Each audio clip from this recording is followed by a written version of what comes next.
Kabar TV Desa, berkabar baik dan kebaikan.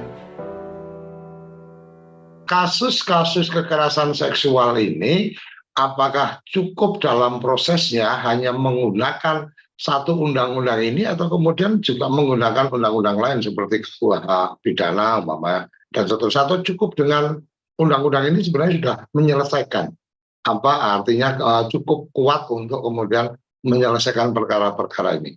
Silakan. Iya, jadi cukup Mas. Justru undang-undang ini sebenarnya jawaban ya dari hukum acara pidana. Karena misalnya ya kasus-kasus kekerasan seksual di kampus ya, di mana misalnya yang ada di tempat itu dalam ruangan tertutup hanya korban dan pelaku. Nah, kalau kita menggunakan hukum acara pidana yang harus dua saksi ya, karena satu saksi bukan saksi, maka itu tidak memadai.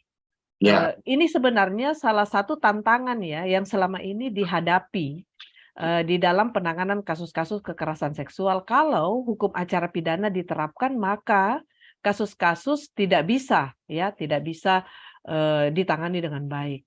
Maka dibuatlah undang-undang khusus ya, undang-undang khusus yaitu dalam bentuk undang-undang tindak pidana kekerasan seksual. Dan di dalam hukum acaranya itu juga sudah jelas. Bahkan sebenarnya tadi saya jelaskan bahwa ada peraturan lain. Misalnya contoh ya, ada perkosaan. Di Undang-Undang TPKS ini kan tidak mengatur spesifik soal perkosaan, tetapi itu ada di dalam KUH pidana. Nah, ketika terjadi kekerasan seksual, perkosaan misalnya, menggunakan KUH pidana, maka hukum acaranya dan pembuktiannya itu menggunakan Undang-Undang TPKS. Gitu. Jadi tidak lagi menggunakan hukum acara pidana.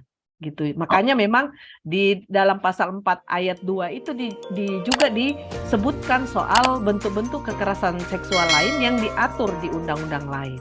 Seperti itu, Mas. Terima kasih.